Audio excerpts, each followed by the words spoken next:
Hey guys, today we're going to talk quick about how to start your fire. Now you would not think that starting a fire would be all that terribly difficult, but if you've gotten out there in your backyard to light a coal fire, especially from green, you quickly understand that starting a fire is a pretty difficult task unless you just dope it up with the gasoline. So understand that there's about a bazillion survivalist and bushcraft people out there.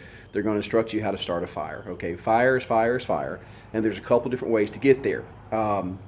Sometimes it takes a spark to start an entire forest fire. Other times you could pour lava on something and cannot seem to get it to burn. So what I'm going to give you are some general rules about how I start a fire, and there are some cheats in there, and I'll make sure to mention those. But if you're going to get a good fire started, I want to kind of give you an idea of how a fire works to start with. So first of all, if you're working with coal, starting a fire from what we call green, that's when you have no burned down coke. Because when you start with regular coal, what happens is regular coal is going to be usually in a rock, very dense form like this. But as it cooks, and if you have an old fire, you will have something that's lighter and fluffier that is called coke. And this stuff is really helpful in actually getting the fire going. But if you don't have any of that, you just have to make sure you have a good initial fire to cook it down into it. So, first of all, let's start about the actual ignition source. Now again, if you're a bushcrafter, certainly fire is one of the most important things in a survival situation. I'm not going to get into all the fancy types of using flint, steel, everything like that. We're going to go with what our beginners in our backyard are going to have access to. So I've got a couple versions here for you. Of course, this is pretty much the deal, you know. This is the starting point, of course. If you're smoking, you're going to have one of these guys. A better situation is a longer piece like this that lets you put the flame where you want it and keep it there a little bit longer than burning your fingers up on here. If you've never played with bottle rockets and fireworks as a kid, you really do learn to appreciate these. The breast option of all this is going to be this right here. You can pick these bad boys up from Walmart, and if you do a lot of foraging and whatnot, nothing can beat the sustained flame. And I mean, I think we change this tank out maybe every 7 months. Very simple. It's got a quick starter, just like a cigarette lighter, but as you can see, the flame is much stronger, much more powerful, and you're able to point it as well. So between those three options, if you're a beginner, you cannot beat something along these lines, but these will do. Probably more importantly is going to be what you're starting your fire with, and a couple things I'll say in overview. One, it all needs to be dry. If you will take time to go out in your backyard and collect your materials and put it somewhere under shelter, you're going to save yourself a whole lot of hassle. Two, accelerants. Accelerants help. They can also go boom. So for the purposes of this video, we're not going to use any type of accelerant to get things started. So we're just going to go all natural. What are you going to burn? So of course, anything that will burn will work, but I'm going to kind of put it into three categories: primary, secondary, and tertiary. So the primary stuff that you need to start your fire is going to be stuff like newspaper, stuff that is super, super thin. If you have a local woodworker or contractor or carpenter, man, they are going to be your go-to source, because if he has a planer, he's going to have tons of this crap right here, which he will gladly part with. He will hand you bags of it.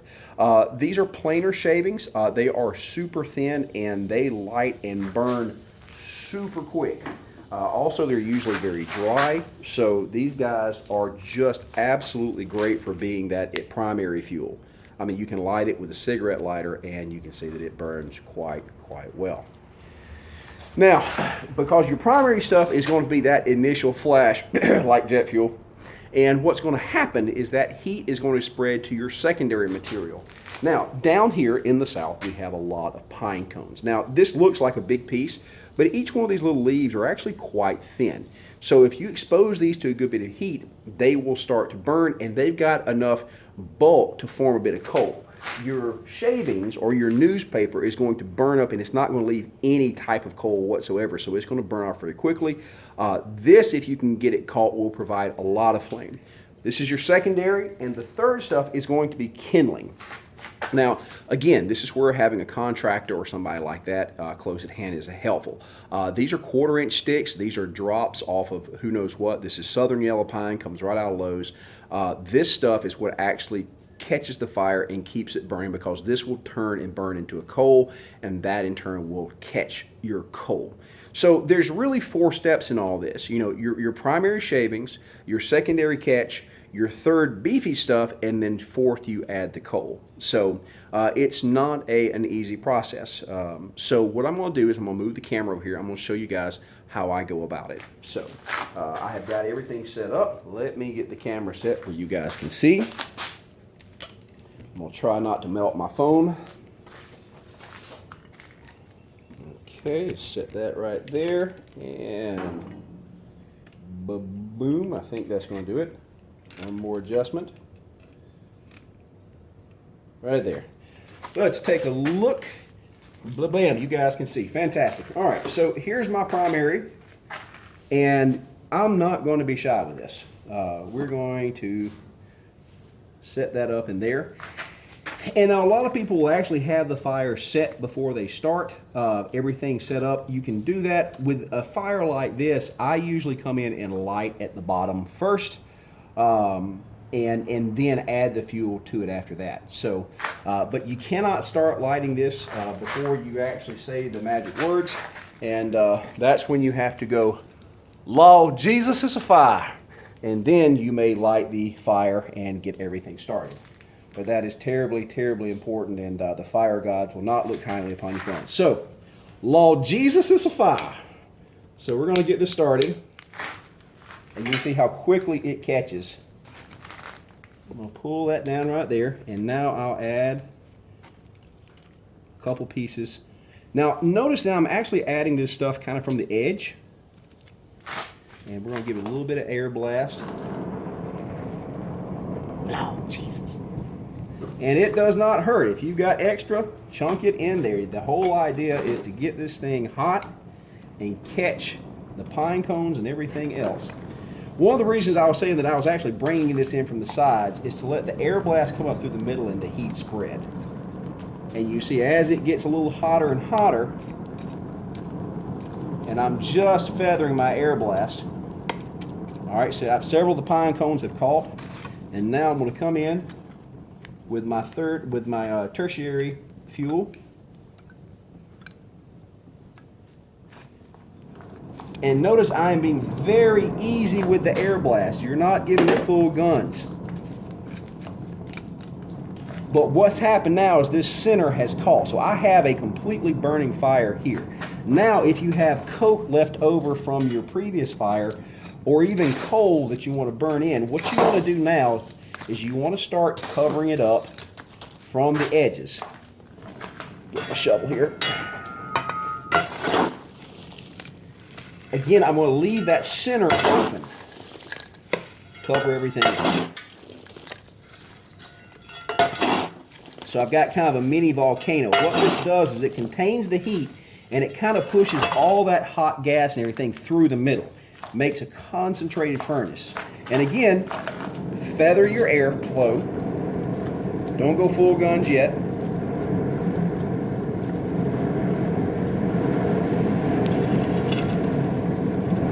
Be patient. Now, the thing is you can see all this very thick smoke.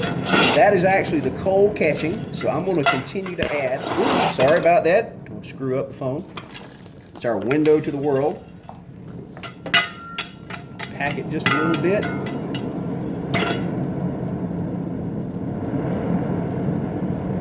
Lord Jesus is a fire. All right, and let me show you right here. If you can see down there, you can actually see where the coal has caught and is now turning into coke. Now, what's going to happen is very quickly all that wooden fuel and all that kind of stuff is going to burn out pretty fast. So that's okay. So as it cooks down, we're going to go ahead and give it the juice.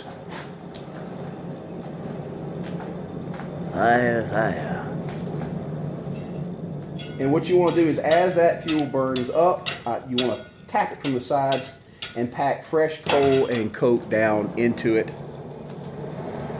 and then you can give it the afterburner.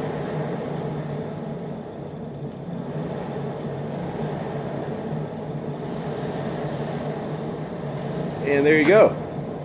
So starting a fire is absolutely, a critical skill that you need to have as a beginning smith. And if you will follow that procedure, make sure your fuel is dry, make sure you have those 3 types of primary fuel, primary, secondary, and tertiary fuels, you should not have a problem. Now, again, it comes with practice.